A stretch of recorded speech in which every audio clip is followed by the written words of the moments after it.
Feel free to follow along with your text as I read aloud the myth of Hercules and the Hydra. In ancient Greece, there was a great warrior named Hercules. He was part human and part god. His father was Zeus, king of the gods, and Zeus's queen Hera was very angry that Hercules was born. Hercules fell in love and married Megara. They had 2 children. Hercules and Megara were very happy. Hera sent a fit of madness to Hercules that put him into so great a rage, he murdered Megara and his children. When Hercules regained his senses and saw the horrible thing he had done, he asked the god Apollo to rid him of this pollution. Apollo commanded the hero to do certain tasks as a punishment for his wrongs, so that the evil might be cleansed from his spirit. Apollo told the hero that he had to serve Eurystheus for 12 years while he performed the labors. Eurystheus had a reputation for being mean, and Hercules knew that the king would give him a tough time.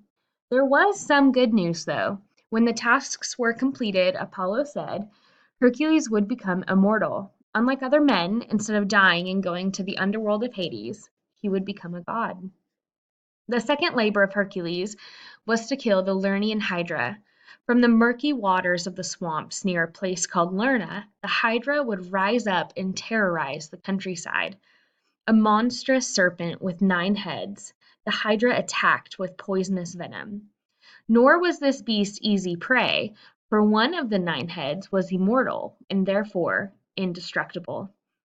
Hercules set off to hunt the 9-headed menace, but he did not go alone. His trusty nephew, Iolaus, was by his side.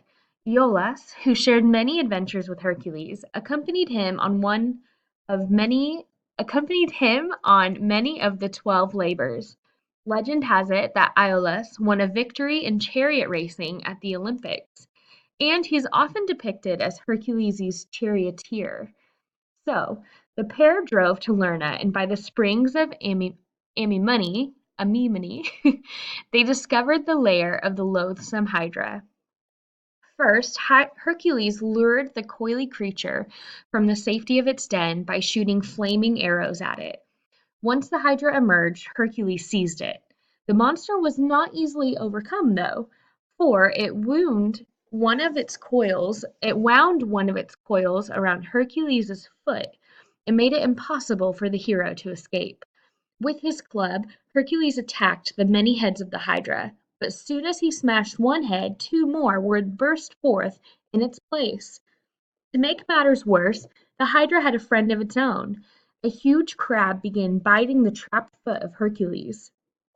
Quickly disposing of this nuisance, or annoyance, most likely with a swift bash of his club, Hercules called on Iolaus to help him out of this tricky situation.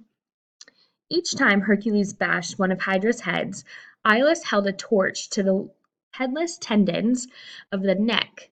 The flames prevented the growth of replacement heads, and finally, Hercules had the better of the beast. Once he had removed and destroyed the 8 mortal heads, Hercules chopped off the 9th immortal head. This he buried at the side of the road leading from Lerna to Elaeus, and, for good measure, he covered it with a heavy rock. As for the rest of the hapless Hydra, Hercules slit open the corpse and dipped his arrows in the venomous blood. Eurystheus was not impressed with Hercules' feat, however. He said that since Iolaus had helped his uncle, this labor should not count as one of the 10. This technicality didn't seem to matter much to anyone else. The ancient authors still give Hercules all the credit.